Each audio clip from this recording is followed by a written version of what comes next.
Jesse Marsch and Canada Soccer have announced the friendly roster for Canada for the upcoming friendlies against Romania and Wales. And this is a very interesting roster from Jesse Marsch, seeing a new dual national added to the mix, a brand new fullback set for his debut, and a returning veteran to the Canadian men's national team with bundles of experience.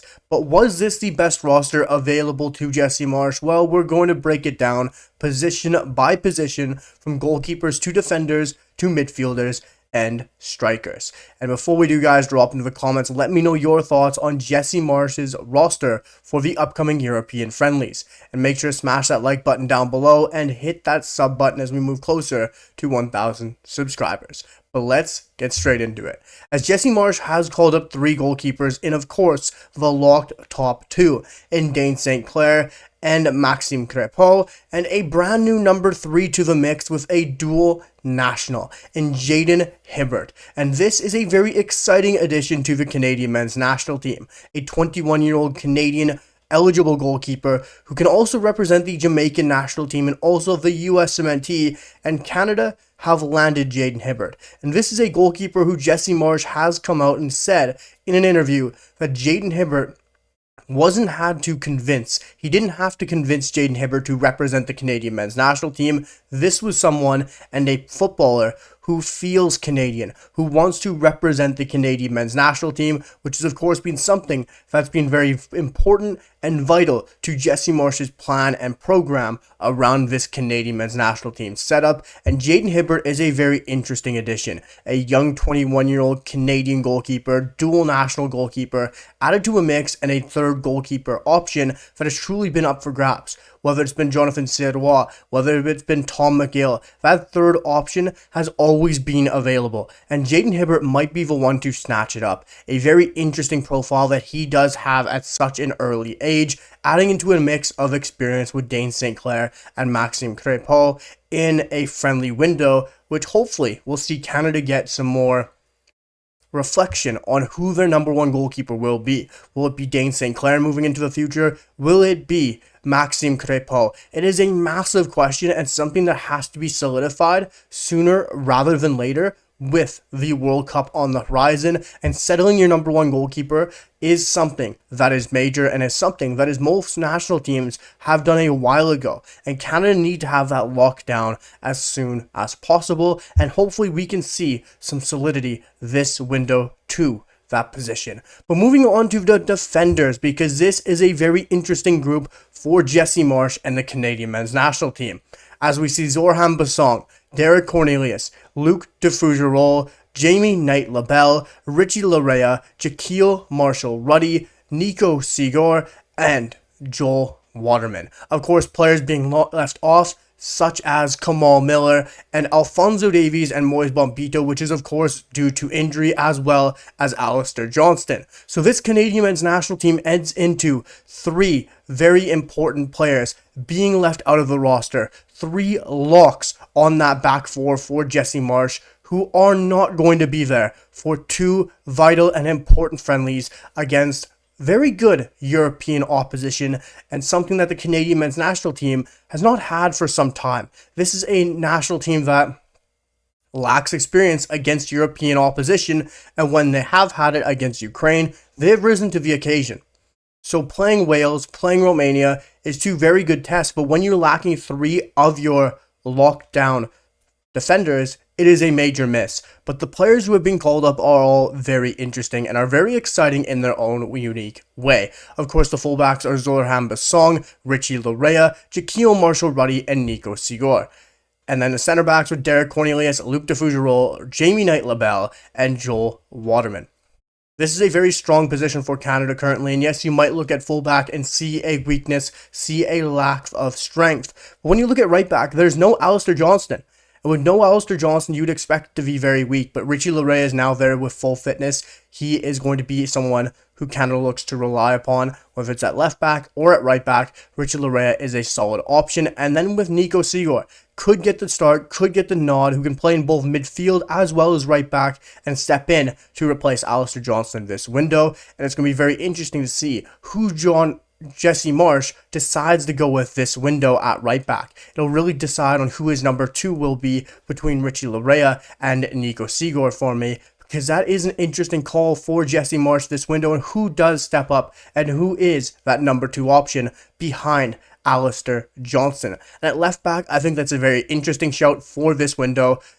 Zorhan Basong, is it going to be him once again, who proved himself at the Canadian Shield against Ukraine and against Ivory Coast, or will it be Jaquil Marshall-Rudy? This is a very interesting shout from Jesse Marsch to call up the young left back who's been with Toronto FC for many years at the academy level, was a top talent, then went to CF Montreal and is now killing it at Charlotte, and has deserved his first call up and hopefully gets his debut this window for the Canadian men's national team. And I truly expect him to get it at some point this window. But we might just see Richie Laryea at left back. We might see Nico Sigor at right back. But does he go and find himself his backup left back with Jaquil Marshall-Rudy or Zorhan Basong? And at center back, it's going to be Derek Cornelius with more than likely Luc de Fougerolles, who has become a mainstay within this Canadian men's national team and is the lockdown number 3 for this Canadian men's national team. And moving on to the midfielders, this is a very interesting group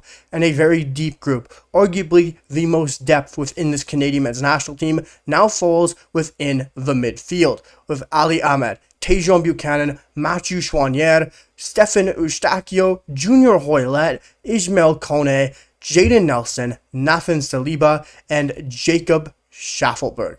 And of course, the outstanding name there is Junior Hoylett, someone who I am very excited to see on this roster, someone who deserves it for his play for Hibernian within the Scottish Premier League. Yes, he may be 34, 35 years old, but he still has it. He has the experience. And when you look to a World Cup team, when you look to a national team who has success, who does win trophies, they have that player with experience within that roster. They have that player with age on their side, someone who's been there, someone who's done it, someone who's been through some of the eras, and Junior Hoylett might be that guy.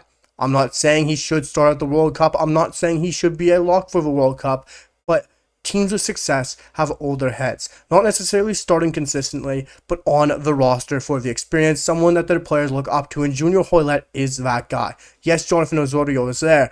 Yes, you have players like Maxime Crépeau. Yes, you have Kyle Larin. But Junior Hoylett is someone who every single player on this national team looks up to, and he can still bring you something on the football pitch. Something that some of the other wingers don't possess. That experience, that calmness on the ball, that final third pass that he does have, as well as his set piece ability. Yes, he won't be on the field all the time, but if he is on the pitch, Junior Hoylett possesses something from set pieces and dead balls that no one on this national team truly does possess. And we have been saying it for some time, and hopefully Junior Hoylett can prove that within these friendlies. But also, it's very exciting to see Tejon Buchanan with the form he is in, Mathieu Choinière, with how well he has played for LAFC at times. And of course, you have Stephen Eustachio, who is a lock within this Canadian men's national team, who has been amidst of transfer rumors. But right now, it is Stephen Eustachio in that midfield, and who partners them? Will we see some more definite answers, some more solidity from Jesse Marsch showing who is going to be next to Stephen Eustachio within this side? Will it be Ismail Kone? Will Nathan Saliba get that option? With how well he has played at Anderlecht, I think that is a very interesting tell to see what does come up within these friendlies, because there is so many options who could play next to Stephen Eustachio within that midfield. It'll be very interesting to see who Jesse Marsch goes with. I really expect, of course, Tejon Buchanan to be a lock on that right-hand side, but what does he do on the left? Does he go with Jacob Schaffelberg, who's starting to finally find some form with Nashville? Does he go with Jaden Nelson and give him a true test out? Or does he mix it between Jaden Nelson, Jacob Schaffelberg, Ali Ahmed? Or does he give Junior Hoylett a shot? There's a lot of questions within this roster, and moving into some important friendlies in Europe, because these are some major tests against Romania and against Wales. Nations that Canada never usually gets an option against. Different tests formation-wise, different tests stylistically, different tests tactically.